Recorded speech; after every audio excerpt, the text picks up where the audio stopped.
Sob o brilho suave das luzes da cabine de primeira classe, Tiago Almeida, um homem de pele morena marcada pelo sol do cerrado e olhos profundos como os rios da Amazônia, pisou no deck do voo 119 da Horizonte Linhas Aéreas, de São Paulo a Rio de Janeiro. Sua presença era como a de um guerreiro tupi, silenciosa mas imponente, carregando a força de seus ancestrais no peito. O terno cinza escuro feito sob medida abraçava seus ombros largos, e os sapatos polidos ecoavam levemente no carpete macio, como passos ritmados de uma dança ritual. Na mão, ele segurava uma maleta de couro, gravada com o símbolo do sol, um desenho que homenageava sua linhagem indígena, passado de geração em geração. O aroma sutil de seu perfume, com notas de madeira de cedro e ervas do mato, flutuava ao seu redor, discreto mas marcante. Não havia ostentação em Tiago, sem correntes de ouro ou relógios brilhantes.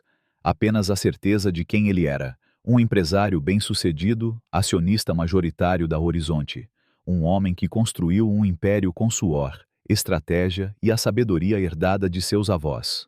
Mas antes que pudesse alcançar seu assento 1A, uma voz cortante atravessou o ar, carregada de desdém. Parece que agora deixam qualquer um entrar na primeira classe.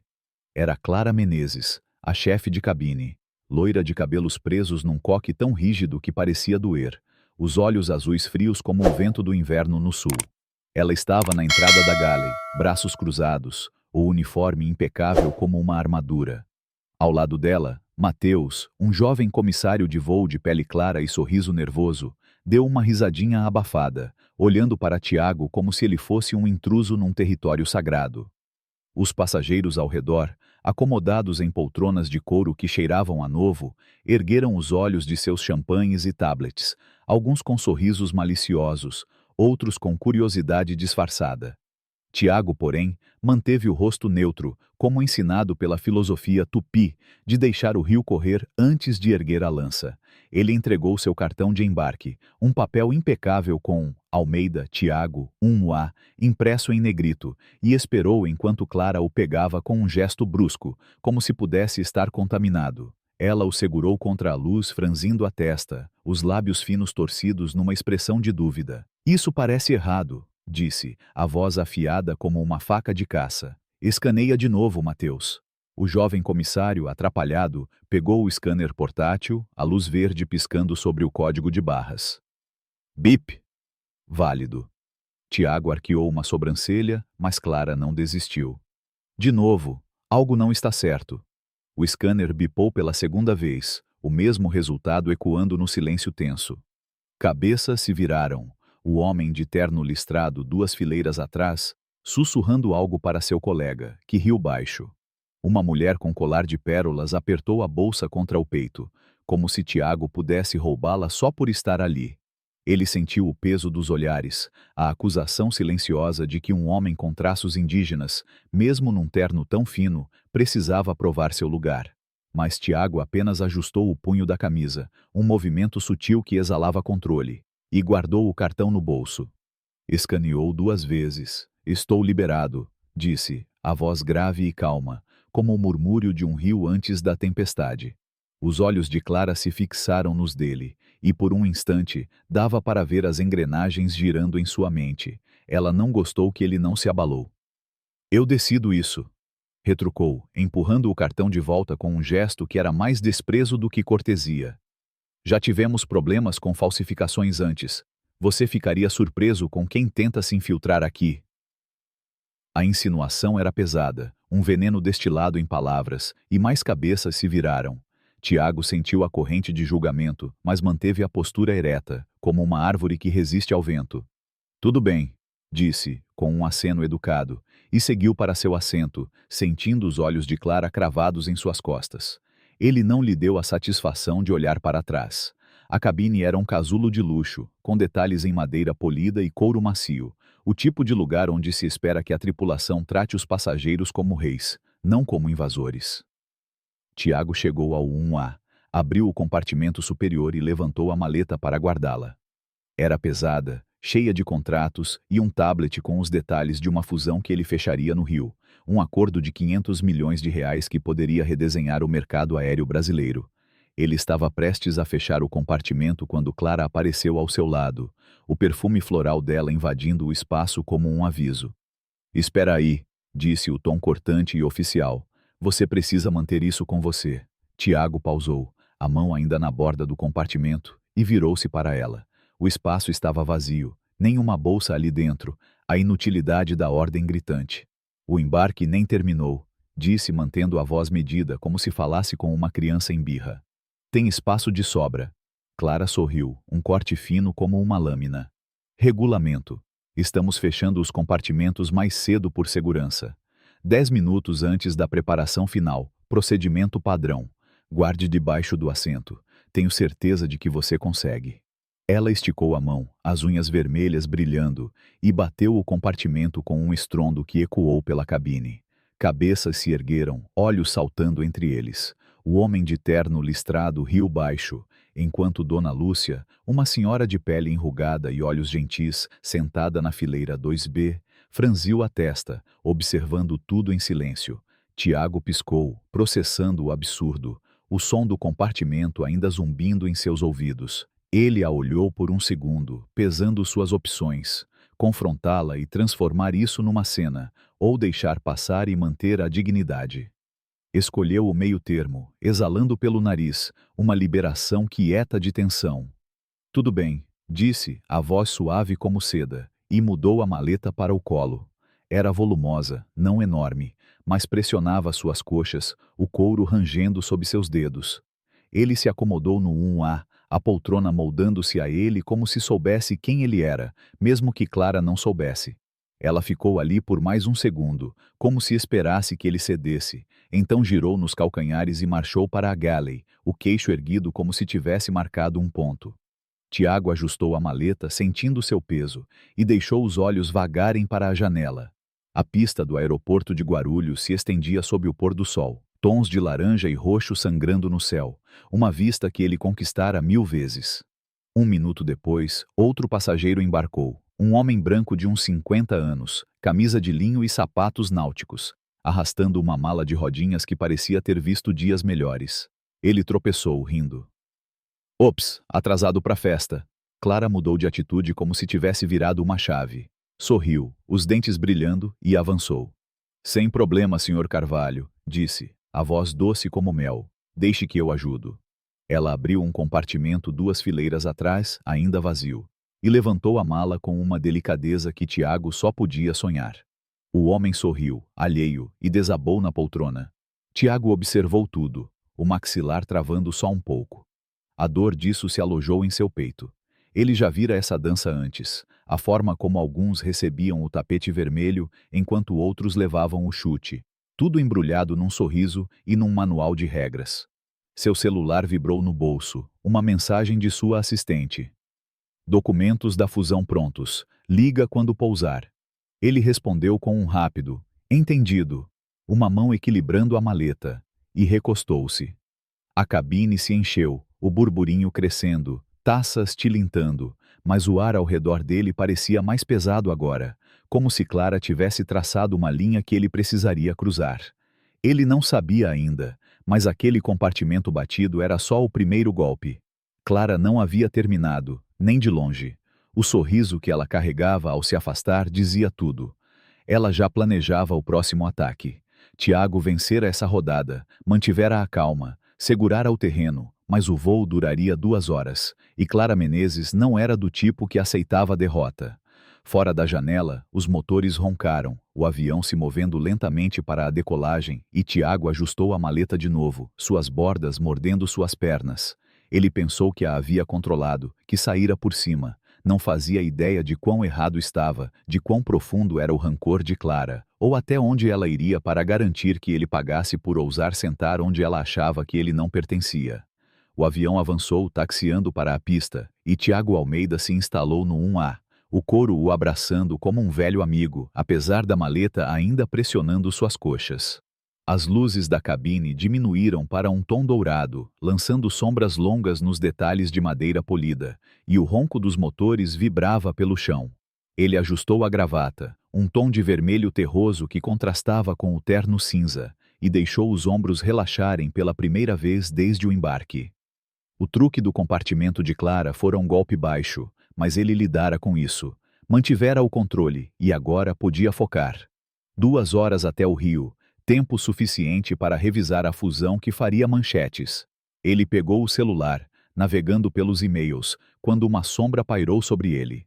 Clara Menezes estava de volta, sua silhueta nítida contra as luzes da galley, um tablet na mão e um sorriso falso estampado no rosto. Senhor Almeida, disse, a voz melíflua como veneno doce. Temos um pequeno problema no sistema. Parece que seu assento foi reservado em duplicidade. Acontece às vezes com upgrades de última hora. Tiago ergueu o olhar, a testa franzida. Reservei isso há 3 semanas, disse, puxando o cartão de embarque novamente, a tinta ainda nítida. OA, confirmado, sem upgrade. Clara inclinou a cabeça, como se estivesse lidando com uma criança teimosa. Bem, o sistema diz o contrário. Vou precisar movê-lo para o 9C. É só uma formalidade, regras da ANAC. Não podemos ter 2 passageiros num assento, certo? Seus lábios tremiam, mal escondendo o desprezo. Tiago a encarou, os dedos apertando o cartão. Escaneie de novo, disse, a voz firme, mas com uma ponta de aço. Ela suspirou, teatral, e tocou no tablet, a tela brilhando em suas mãos. Não, ainda mostra 9C. Vamos evitar confusão, ok? Pegue sua maleta e me siga. A cabine estava meio cheia, passageiros tomando drinks pré-voo, mas todos os olhos se voltaram para eles agora. Tiago se levantou, mais alto que ela por bons 15 centímetros, e entregou o cartão. Escaneie aqui agora. O sorriso de Clara vacilou, mas ela pegou o cartão, passou no scanner. Bip. Almeida, Tiago, 1A. O som cortou o ar, seu maxilar se contraiu, um músculo pulsando na bochecha, e a tensão entre eles crepitava. Deve ter sido um erro, murmurou, devolvendo o cartão com força, mas sem admitir derrota. Mas ainda preciso que você se mova. Protocolo de segurança. Tiago não cedeu. Mostre o manual de regras, disse calmo como um lago antes da tempestade. Ela piscou, pega desprevenida, então girou nos calcanhares. Fique então, mas não diga que não avisei. Ele voltou ao assento, pensando que vencera, a maleta pesada no colo novamente. O avião acelerou, as luzes da pista passando em borrões pela janela, e ele respirou fundo. Rodada 2, dele. Ou assim pensou. 20 minutos depois, o sinal de cinto apagou, e Clara voltou, os saltos batendo como um tambor. Tudo certo, pessoal, anunciou, alto o suficiente para toda a cabine ouvir. Senhor Almeida, o 9C está pronto, vamos lá. Tiago virou-se incrédulo. Já resolvemos isso. Ela se inclinou, a voz caindo para um sussurro venenoso. Não, não resolvemos. A ANAC me dá autoridade sobre os assentos. Mova-se, ou chamo a segurança. A ameaça caiu como um soco, e os passageiros se animaram, alguns sorrindo como se apostassem no desfecho. Tiago pensou nos contratos na maleta, na fusão que precisava fechar. Podia lutar, mas ela escalaria e ele precisava chegar ao rio inteiro. Tudo bem, disse, levantando-se, sua altura preenchendo o corredor. Pegou a maleta, o couro quente em suas mãos, e a seguiu, cada passo uma queimação de humilhação. Ela o levou pelas fileiras de primeira classe, onde o champanhe fluía, e o espaço para as pernas era um luxo, até o 9C, um assento do meio, espremido entre um homem roncando de moletom e uma mulher com um cachorro latindo no colo. A galley ficava atrás, o barulho de carrinhos e o leve cheiro de café queimado invadindo o ar. Aqui está, disse Clara, o tom brilhante e frágil, como se tivesse lhe dado um prêmio. Tiago se espremeu no assento, os apoios de braço cravando em seus quadris, a maleta encaixada desajeitadamente entre os joelhos. O cachorro latiu, o homem roncou mais alto e a mulher murmurou. Ótimo, agora tá apertado. Risadas ecoaram da frente, o homem de terno listrado cutucando o amigo. Acho que ele tá na classe errada agora. Tiago manteve o rosto impassível, mas por dentro a faísca acendia. Ele aceitara o golpe, mudara de assento, mantivera a dignidade. O que mais ela poderia fazer? Muito, como logo descobriria. 1 hora depois, o carrinho de bebidas passou, empurrado pela própria Clara, seus movimentos precisos e deliberados. Ela distribuía taças de cristal com vinho na primeira classe, toda sorrisos e, aproveite, senhor. Enquanto Tiago observava, a garganta seca como areia. Ela chegou à sua fileira, os olhos fixos nele, e puxou uma bandeja com café fumegante, o aroma rico e amargo. Café? Perguntou, a voz doce como veneno. Sim, disse ele estendendo a mão, mas antes que seus dedos tocassem a xícara, ela tropeçou, o cotovelo se movendo o suficiente para derrubar o líquido escaldante em seu colo, encharcando o terno, queimando suas coxas como fogo. Tiago puxou o ar, as mãos voando para o estrago, a dor aguda e imediata. Nossa! Clara exclamou, recuando, o sorriso mal escondido. Espaço apertado aqui atrás. Meu erro. A cabine explodiu em suspiros e risadinhas, a dona do cachorro gritando, cuidado, enquanto o homem de moletom acordava murmurando. Que diabos? Tiago trincou os dentes, a queimação pulsando, o terno agora uma ruína manchada, a maleta também atingida, o couro brilhando úmido. Clara não perdeu tempo, pegando um maço de guardanapos e jogando-os para ele como um pensamento tardio. Aqui, limpe-se, disse, a voz carregada de satisfação. Ele pegou os guardanapos, esfregando o estrago, a dor latejando a cada movimento, o maxilar travado segurando a fúria que subia pelo peito. Ela passara de provocações para algo pessoal, e ele sentiu a profundidade disso. Como um caçador tupi, ele limpou as mãos, os guardanapos rasgando sob a pressão, e ergueu o olhar para vê-la voltando a Galley, o queixo erguido como se tivesse vencido uma prova. Os passageiros ao redor se acalmaram, alguns ainda rindo, outros fingindo que nada acontecera. Seu terno estava destruído, a preparação para a fusão parada, as pernas doendo no assento apertado, a queimadura latejando. Ele aceitara a mudança de assento, pensara que suportaria a tempestade dela, mas aquele derramamento não fora acidente. Era uma declaração, uma linha cruzada do escárnio para a malícia. Ele dobrou os guardanapos encharcados, colocou-os na bandeja e recostou-se, a dor pulsando em sincronia com seu coração. Clara havia tirado sangue, metaforicamente, e talvez um pouco literalmente, e ele sabia que ela não pararia. Dona Lúcia, da fileira 2B, o observava com olhos tristes, sua mão tremendo ao segurar um rosário. Ela anotava algo num caderno pequeno, como se quisesse guardar a verdade. Tiago percebeu o gesto, um fio de esperança num mar de hostilidade. Ele pensara que o café era o grande golpe dela, uma provocação que ele podia ignorar, mas isso era só o começo.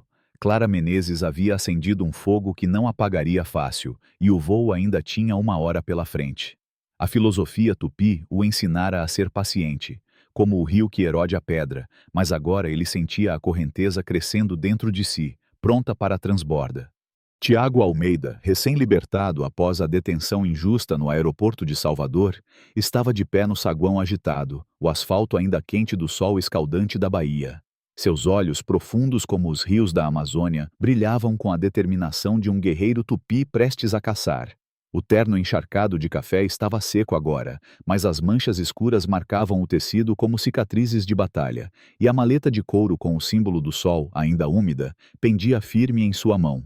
Ele sentia a força dos ancestrais pulsando em seu peito, a sabedoria tupi que dizia que o rio sempre encontra o caminho, mesmo entre as pedras mais duras.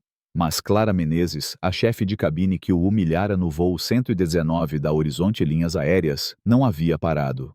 Longe disso, enquanto Tiago tentava respirar o ar salgado da cidade, seu celular vibrou com uma enxurrada de notificações. Ele abriu o X e viu o inferno se desdobrar. Uma manchete sensacionalista gritava: fraude violenta perturba voo da Horizonte. Com uma foto granulada dele, algemado, o terno rasgado, parecendo um criminoso. A legenda venenosa dizia que Tiago era um impostor, um homem que forjara seu caminho até a primeira classe. Os comentários explodiam, cheios de ódio. Volte pro mato, fraudador. E Horizonte merece melhor. Tiago sentiu o chão tremer sob seus pés, como se a terra de seus avós estivesse rugindo em protesto.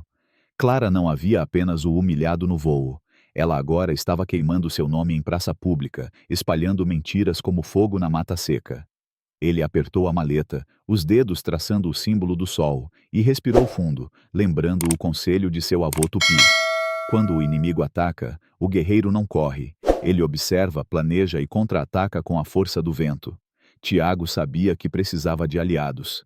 Ele discou para Ana Costa, sua advogada, uma mulher de pele morena e olhos afiados como os de uma onça, que já o salvara de outras tempestades. Ana, disse, a voz firme apesar da raiva borbulhando no peito. Clara está espalhando mentiras na mídia. Preciso de você agora. Ana não hesitou.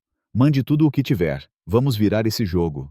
Ele então ligou para João, um amigo de infância da comunidade Tupi, um hacker brilhante que carregava o espírito livre do vento na floresta. João, com seus cabelos longos trançados e um colar de sementes pendurado no pescoço, respondeu com um tom leve, mas sério. Fala, irmão. O que essa cobra tá aprontando agora? Tiago explicou o ocorrido, do café derramado à detenção em Salvador, e a nova onda de difamação. Ela tá queimando meu nome, João. Preciso que você entre nos sistemas dela, da Horizonte, qualquer coisa que prove quem ela é. João riu, um som que lembrava o canto de um pássaro na mata.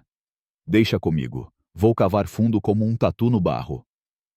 Enquanto esperava, Tiago sentou-se num banco do saguão, os olhos fixos na maleta. A fusão de 500 milhões de reais que ele deveria fechar no Rio estava em risco.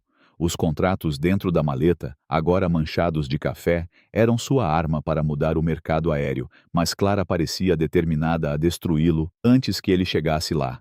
Dona Lúcia, a passageira idosa que testemunhara o incidente no voo, aproximou-se hesitante, o rosário ainda nas mãos. Seu Tiago, disse, a voz tremendo mas cheia de bondade. Eu vi tudo. Aquela moça é má. Gravei um pedaço no meu celular se ajudar. Ela mostrou um vídeo tremido, mas claro, de Clara derramando o café de propósito, o sorriso cruel nos lábios. Tiago sentiu um calor no peito, como se os espíritos dos ancestrais o abraçassem. Obrigado, Dona Lúcia, disse apertando a mão dela. Isso é uma flecha na nossa aljava. Ele enviou o vídeo para Ana, que prometeu usá-lo como prova, mas antes que pudesse respirar aliviado, o chão tremeu novamente. Seu celular vibrou com uma ligação de um número bloqueado. Ele atendeu, e a voz de Clara sibilou pelo alto-falante, fria como uma cobra na sombra. Você achou que acabou, Almeida? Isso é só o começo. Seu lugar não é na primeira classe nem na Horizonte. Você vai cair. A ligação caiu, e Tiago ficou olhando o telefone, o coração batendo como um tambor cerimonial.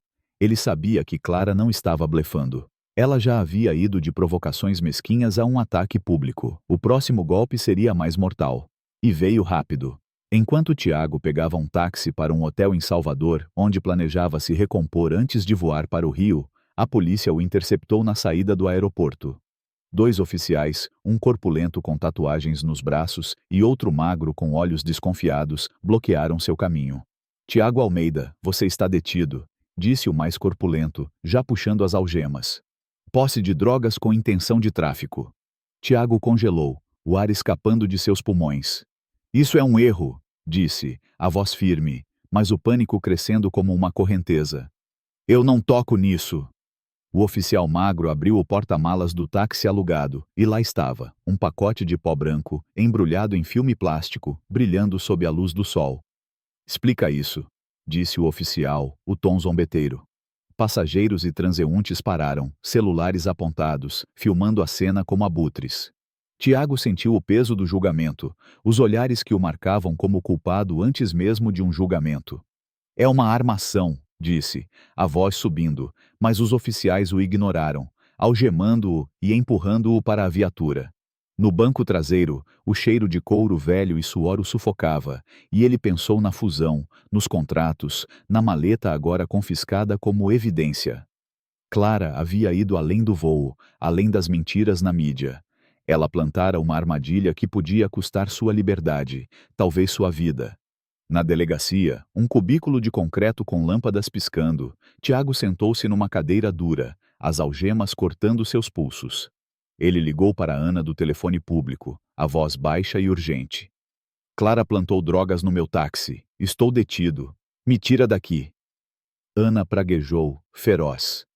Vou buscar você. Não diga nada. Enquanto esperava, Tiago fechou os olhos, evocando a imagem de sua avó Tupi, que contava histórias sob as estrelas, ensinando que a verdade é como a água, pode ser turva, mas sempre encontra o caminho. Ele confiava em Ana, mas o tempo estava contra ele. A fusão, sua reputação, tudo pendia por um fio. Ana chegou em 2 horas, uma tempestade em um blazer azul marinho, carregando uma pasta cheia de papéis. Sem provas, ela disse aos policiais, jogando o comprovante de aluguel do táxi na mesa. O carro foi entregue limpo. Alguém plantou isso. E temos um vídeo do voo mostrando o padrão dessa mulher. Ela exibiu o vídeo de Dona Lúcia, a cena do café derramado, e mencionou o nome de Clara Menezes. Os policiais hesitaram, mas liberaram Tiago após verificarem o histórico do táxi. Ele saiu, os pulsos marcados pelas algemas, o terno manchado agora um trapo. No carro de Ana, ele respirou fundo, mas o alívio durou pouco. Seu celular vibrou novamente, e ele abriu o X para encontrar um pesadelo pior. Sua conta havia sido hackeada. Postagens falsas, escritas como se fossem dele, confessavam fraudes na Horizonte. Eu enganei a empresa. Sou um impostor. Uma foto sua, manipulada para parecer um mugshot, circulava com a legenda Bandido da Primeira Classe. O número de seguidores que crescera após a exposição inicial agora explodia com ódio, memes e xingamentos. Horizonte Bandido estava nos Trending Topics, e Tiago sentiu o chão desabar. Ele ligou para João. Ela hackeou minha conta, irmão. Tá destruindo tudo. João, do outro lado da linha, já estava no laptop, os dedos voando como flechas. Vou rastrear. Ela deve ter usado um VPN, mas ninguém escapa do João. Enquanto João trabalhava, Tiago recebeu uma mensagem de Rafael, um jornalista independente que conhecera em um evento cultural tupi anos atrás. Rafael, com dreadlocks e uma tatuagem de jaguar no braço, era um aliado inesperado. Vi as notícias, Tiago, escreveu. Isso é perseguição. Quero contar sua história. Tiago enviou o vídeo de Dona Lúcia e os detalhes do hackeamento, e Rafael prometeu publicar a verdade. Horas depois, o artigo de Rafael saiu, intitulado Passageiro Indígena Injustiçado por Comissária Racista, com o vídeo do café e uma análise da campanha de difamação. O X começou a mudar, com hashtags como Justiça para Tiago ganhando força.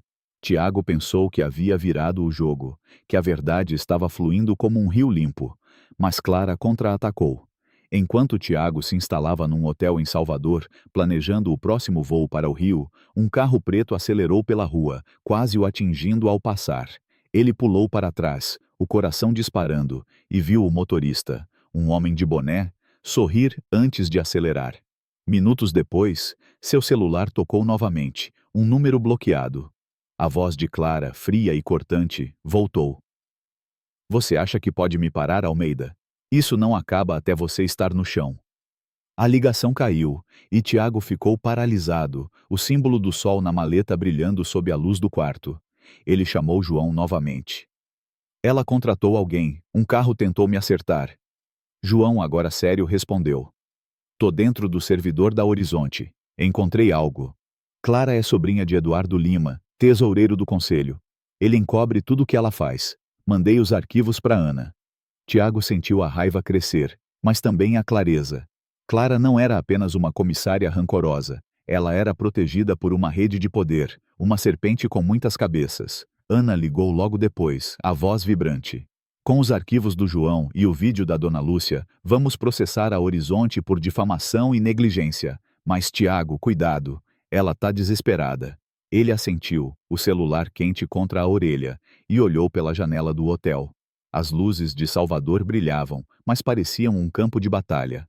Ele vencera a detenção, expusera as mentiras dela na mídia, mas Clara havia ido além, do digital ao físico, do veneno verbal a uma ameaça real. A fusão estava escorregando pelos seus dedos, sua reputação sangrava, e agora sua vida estava na mira. Ele segurou a maleta, traçando o símbolo do sol, e evocou a força dos ancestrais.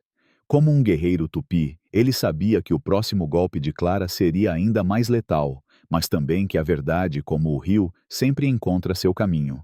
O que ela poderia fazer para piorar isso? Ele logo descobriria.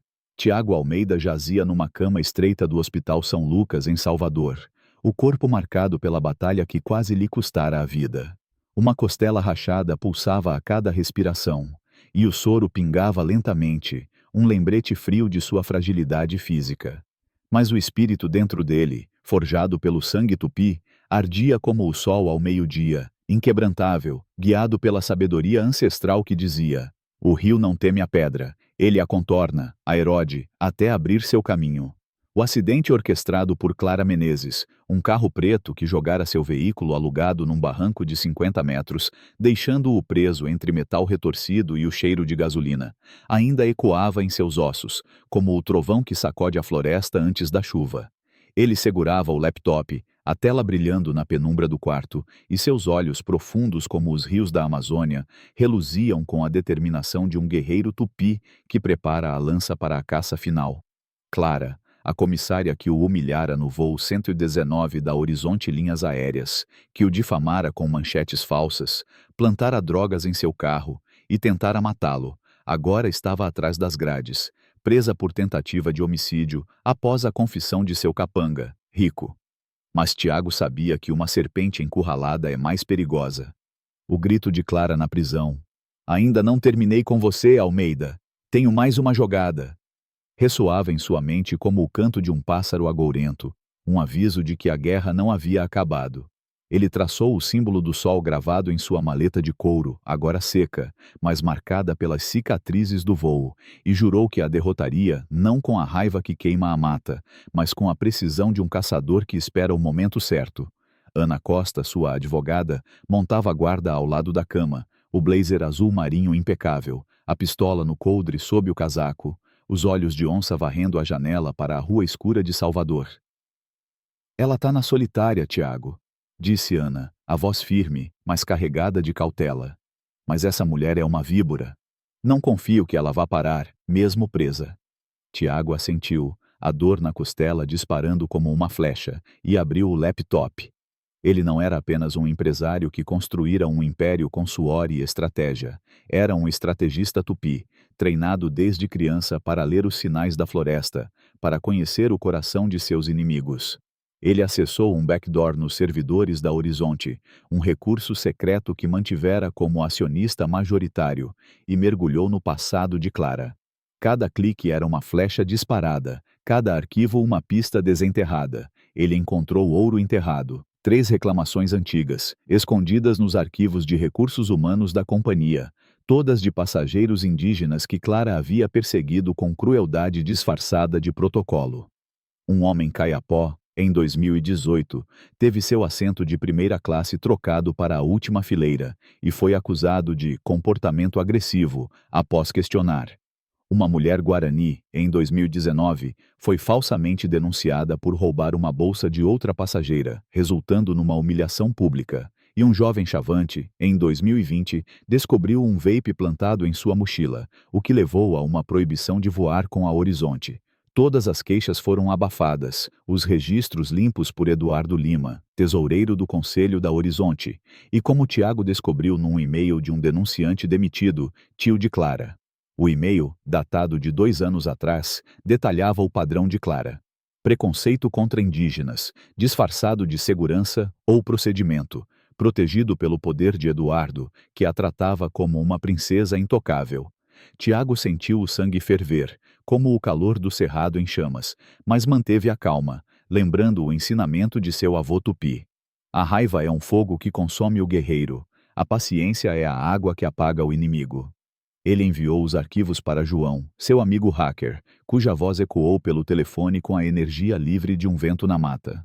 "Isso é uma bomba, irmão", disse João, os cabelos trançados balançando enquanto seus dedos voavam pelo teclado.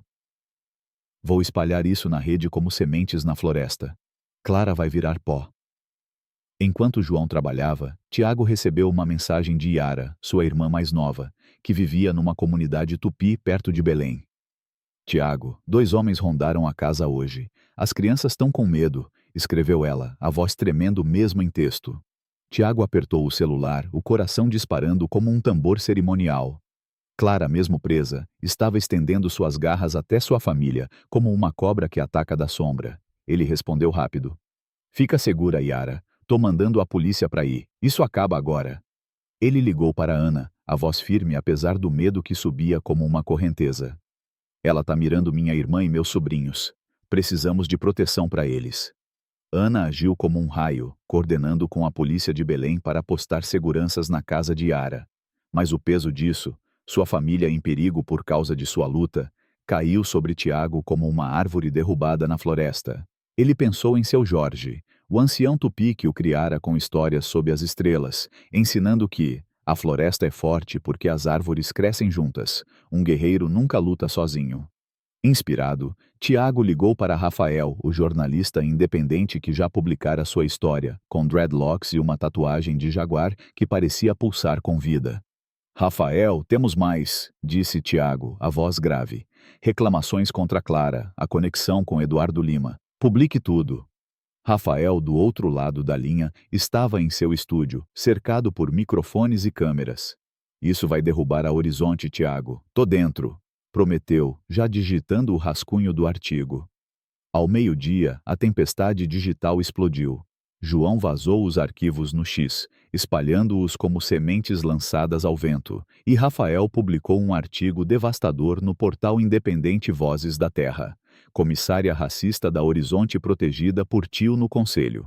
As reclamações, os e-mails, a conexão familiar, tudo exposto em detalhes crus, com capturas de tela que queimavam como brasas. O vídeo de Dona Lúcia, a passageira idosa que gravara Clara derramando café de propósito, foi republicado, agora com legendas em português, tupi e guarani, alcançando comunidades indígenas de Roraima ao Rio Grande do Sul. A hashtag #Justiça para Tiago dominou as redes, e uma nova, Horizonte Racista, surgiu como um grito de guerra ecoando pelas matas digitais. A Bolsa de Valores tremeu. As ações da Horizonte despencaram 7 pontos em poucas horas, acionistas em pânico exigindo cabeças. Eduardo Lima, acuado como um animal encurralado, renunciou ao conselho com uma nota seca sobre motivos pessoais, mas ninguém acreditou. Clara, ainda na prisão, foi demitida permanentemente, seu nome apagado dos registros da companhia, como se fosse uma mancha que a Horizonte queria esquecer. Tiago, deitado na cama do hospital, o monitor apitando em sincronia com seu coração, sentiu o vento mudar, como a brisa que anuncia a chuva na floresta. Ele virara o jogo, transformara as mentiras de Clara em lanças que a perfuraram, e o Brasil inteiro via a verdade. Mas como um caçador tupi que sente o cheiro de perigo antes de ver a onça, ele sabia que uma serpente ferida é mais letal. Naquela noite, a polícia invadiu um motel decadente na periferia de Salvador, rastreando as placas do carro preto que quase matara Tiago. O motorista, rico, um capanga com cicatrizes no rosto e um rap sheet mais longo que um rio, confessou em minutos. Clara me pagou R$ 10.000 para acertar o cara. Disse que ele destruiu a vida dela. A confissão foi gravada, e a notícia explodiu na mídia como um trovão. Comissária presa por tentativa de homicídio. A foto de Clara, agora real, com os cabelos loiros desgrenhados, os olhos azuis opacos e o sorriso cruel apagado, estampava as telas de TVs e celulares. Tiago assistiu à cobertura no laptop, o quarto do hospital mergulhado na penumbra, e sentiu as algemas da justiça finalmente se fecharem sobre ela, um eco das algemas que ele mesmo usara em Salvador. Ana entrou no quarto, o rosto iluminado por um sorriso raro. Ela tá na solitária, Tiago, sem fiança. Você acabou com ela. Ele assentiu, a dor na costela menos aguda agora, e pensou que era o fim.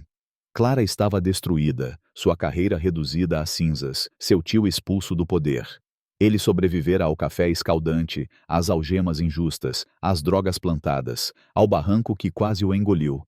A fusão de R$ 500 milhões estava morta, mas seu nome subia das cinzas, com mensagens de apoio inundando seu celular. Até Yara ligou, a voz aliviada. Os policiais estão aqui, Tiago. As crianças estão seguras. Você é nosso herói. Tiago fechou os olhos, o símbolo do sol da maleta brilhando em sua mente, e agradeceu aos ancestrais, sentindo o calor de seus espíritos como uma fogueira na noite. Mas Clara tinha uma última carta, e ela jogou com a fúria de uma tempestade final. 3 dias após sua prisão, um vídeo falso surgiu no X, postado de uma conta anônima com o nome Verdade Horizonte. Nele, Tiago, com a voz manipulada por inteligência artificial, confessava em tom grave: eu fraudei a Horizonte, lavei dinheiro, ataquei a tripulação. Tudo verdade. A qualidade era aterrorizante. quase perfeita, com detalhes como o movimento de seus lábios e a textura de sua pele morena recriados com precisão. O impacto foi imediato, como um raio partindo uma árvore ao meio. As ações da Horizonte caíram mais 10 pontos durante a noite. Acionistas entraram em pânico. E os parceiros da fusão, que haviam voltado a negociar com Tiago após o artigo de Rafael, recuaram novamente, enviando e-mails frios. Não podemos arriscar com essas acusações. O X explodiu com Horizonte bandido e memes de Tiago como criminoso, com sua foto manipulada em um mugshot, espalharam-se como fogo na mata seca. Tiago, ainda no hospital, sentiu o golpe como uma lança cravada no peito.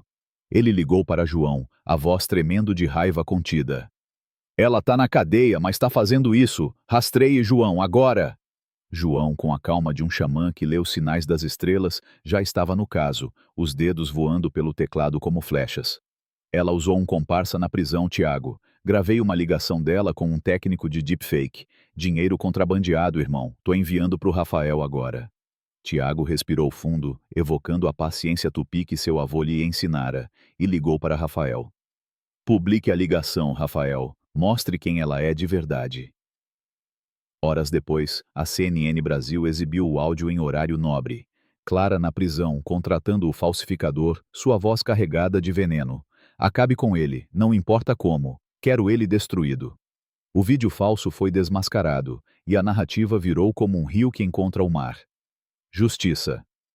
Para Tiago voltou ao topo, agora com o apoio de comunidades indígenas de todo o Brasil, ativistas de direitos humanos e até políticos que viram na história uma chance de se alinhar com a causa.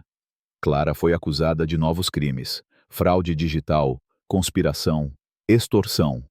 Sua cela na solitária tornou-se seu túmulo, um lugar onde seus gritos de vingança ecoavam sem resposta.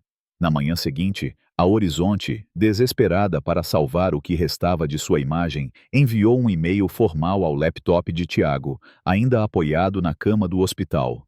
Prezado Sr. Almeida, dizia a mensagem, após revisão completa, suas ações estão liberadas. Oferecemos o cargo de CEO para liderar a companhia em uma nova era. Tiago leu as palavras, a luz da tela refletindo em seus olhos, e riu, um som amargo como as ervas do cerrado. Ele não queria ser CEO de um sistema que o traíra, que permitira que Clara e Eduardo o esmagassem por tanto tempo. Ele ligou para Ana, a voz firme como a rocha que resiste ao rio. Venda minhas ações, Ana, todas. Ana, surpresa, hesitou do outro lado da linha. Tiago, isso é mais de 2 bilhões de reais. Tem certeza? Ele foi categórico. Quero construir meu próprio céu, Ana. A Horizonte não é meu lugar. Dias depois, as ações foram vendidas por 2,5 bilhões de reais. Um golpe final na companhia, que sem seu maior acionista e com a reputação em frangalhos, entrou em um colapso lento, suas ações continuando a cair, seus voos cancelados por falta de confiança dos passageiros. Tiago, agora livre do hospital, a costela ainda dolorida, mas o espírito mais forte que nunca, reuniu-se com Yara, João, Rafael e Dona Lúcia, num evento comunitário tupi em Belém, sob um céu estrelado que parecia pulsar com os espíritos dos ancestrais. Tambores ecoavam, crianças dançavam com penas coloridas, e o cheiro de peixe assado na fogueira enchia o ar. Tiago subiu num palco improvisado, o símbolo do sol pendurado em seu pescoço, e anunciou a criação da Sol Nativo, uma nova companhia aérea que honraria a cultura indígena, com voos para comunidades remotas da Amazônia, do Pantanal e do Cerrado, e uniformes inspirados nos padrões tupi, desenhados por artesãos de sua comunidade. A multidão aplaudiu, gritos de "Tupi resiste!" ecoando pela noite. Seu Jorge, o ancião, colocou a mão em seu ombro, os olhos brilhando como estrelas. Você é o rio que venceu a pedra, meu filho. Sua vitória é a nossa. Tiago ficou de pé, olhando o céu, sentindo o calor dos ancestrais como uma fogueira que nunca apaga. Clara, na prisão, gritava suas últimas ameaças, mas eram apenas ecos de uma mulher quebrada, uma serpente sem presas. Ele a derrotara, não com o ódio que consome, mas com a força da verdade, a união de aliados como Ana, João, Rafael, Dona Lúcia e Yara, e a sabedoria tupi que o guiara desde criança. A Sol Nativo decolou meses depois, seus aviões pintados com o símbolo do sol, suas asas levando o orgulho indígena aos céus do Brasil e além. A Horizonte, por outro lado, desmoronava, suas rotas encolhendo, sua marca manchada pela exposição de Clara e Eduardo, uma ruína poética que servia como lembrete. O rio sempre encontra o caminho. Tiago construiu seu próprio céu, intocável, como o sol que brilhava em sua maleta, um símbolo de resistência, resiliência e vitória. Ele caminhou pela comunidade tupi, crianças correndo ao seu redor, e sentiu o chão firme sob seus pés, a terra de seus avós o abraçando. Clara estava acabada, seu veneno neutralizado, mas a luta de Tiago inspirou um movimento maior, com jovens indígenas sonhando em voar, em construir, em resistir.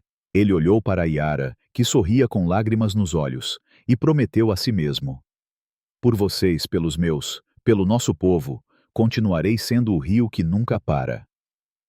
A história de Tiago Almeida, um guerreiro tupi, enfrentando as tempestades de preconceito e traição no voo 119 da Horizonte Linhas Aéreas, é como o rio que corre pela floresta, enfrentando pedras, mas sempre encontrando seu caminho.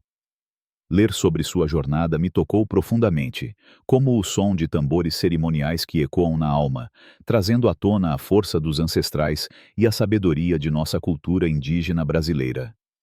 Tiago, com sua resiliência, paciência e determinação, reflete o espírito tupi que nos ensina a sermos firmes como a árvore que resiste ao vento, mas flexíveis como o bambu que se curva sem quebrar. Sua luta contra Clara Menezes, que tentou destruí-lo com mentiras, armadilhas e até violência, não é apenas a história de um homem. É um espelho da batalha que muitos de nós, especialmente povos indígenas, enfrentamos em um mundo que nem sempre reconhece nosso valor. O que mais me impressionou foi a forma como Tiago transformou a dor em poder. Quando Clara derramou café em seu terno, trocou seu assento de primeira classe e plantou drogas em seu carro, ele poderia ter cedido à raiva, como um fogo que consome a mata. Mas guiado pela filosofia tupi, ele escolheu a paciência, observando o inimigo como um caçador na floresta, planejando cada passo com a precisão de quem sabe que a verdade é mais forte que a mentira. Essa paciência me ensina que na vida, nem sempre precisamos responder imediatamente às provocações. Como o rio que erode a pedra aos poucos, nossas ações, quando guiadas por propósito e clareza, podem derrubar até os obstáculos mais duros. Aplico isso ao meu cotidiano ao lidar com injustiças pequenas ou grandes. Em vez de reagir com impulsividade, respiro fundo, penso nos meus ancestrais e busco estratégias para transformar o desafio em oportunidade. Outra lição poderosa é a importância da união, como as árvores que crescem juntas na floresta, protegendo umas às outras. Tiago não venceu sozinho. Ele contou com Ana, a advogada feroz, João, o hacker com espírito livre, Rafael, o jornalista que amplificou sua voz, Dona Lúcia, que gravou a verdade, e Yara, sua irmã, que o apoiou mesmo sob ameaça. Essa rede de aliados reflete o valor tupi da comunidade, onde cada pessoa é uma raiz que fortalece o todo. Na minha vida, isso me lembra de cultivar relações verdadeiras, de pedir ajuda quando preciso e de oferecer apoio aos que lutam ao meu redor. Seja no trabalho, na família ou na comunidade, sei que juntos somos mais fortes, como a floresta que resiste ao machado. A criação da Sol Nativo, a companhia aérea de Tiago, que honra a cultura indígena, é um símbolo de esperança e reinvenção. Ele não apenas derrotou Clara e a Horizonte, ele construiu algo novo, um céu próprio, onde o orgulho tupi voa alto. Isso me inspira a transformar adversidades em sementes de mudança. Quando enfrento barreiras, seja preconceito, dificuldades financeiras ou dúvidas internas, penso em Tiago e me pergunto: como posso usar isso para crescer, para criar algo que honre meus valores? Essa mentalidade me levou a buscar projetos que celebram minha herança indígena, como artesanato inspirado em padrões tupi ou contar histórias da minha comunidade, preservando nossa cultura para as próximas gerações. Por fim, a história de Tiago reforça que a verdade, como a água, sempre encontra seu caminho. Mesmo quando Clara usou mentiras, vídeos falsos e violência, a verdade prevaleceu, apoiada por provas, aliados e a força do espírito tupi. Isso me dá coragem para enfrentar as tempestades da vida com integridade, sabendo que, no final, a honestidade e a justiça brilham como o sol que Tiago carrega em sua maleta. Aplico isso sendo fiel aos meus princípios, mesmo quando é difícil, e defendendo o que é certo, como um guerreiro que protege sua terra. Agora, quero convidar vocês a se juntarem a essa corrente de inspiração. Se a história de Tiago tocou seu coração, como tocou o meu, deem um like neste vídeo para mostrar que a força indígena continua viva. Compartilhem com amigos, familiares e comunidades, para que a mensagem de resiliência e união chegue mais longe, como o vento que espalha sementes pela floresta. Inscrevam-se no canal para receber mais histórias que celebram nossa cultura e nos ensinam a ser rios que vencem pedras. E deixem um comentário contando o que essa história significa para vocês. Qual lição vão levar para suas vidas? Vamos construir juntos uma rede forte, como as árvores da Amazônia, e mostrar ao mundo que nossa voz ecoa alto.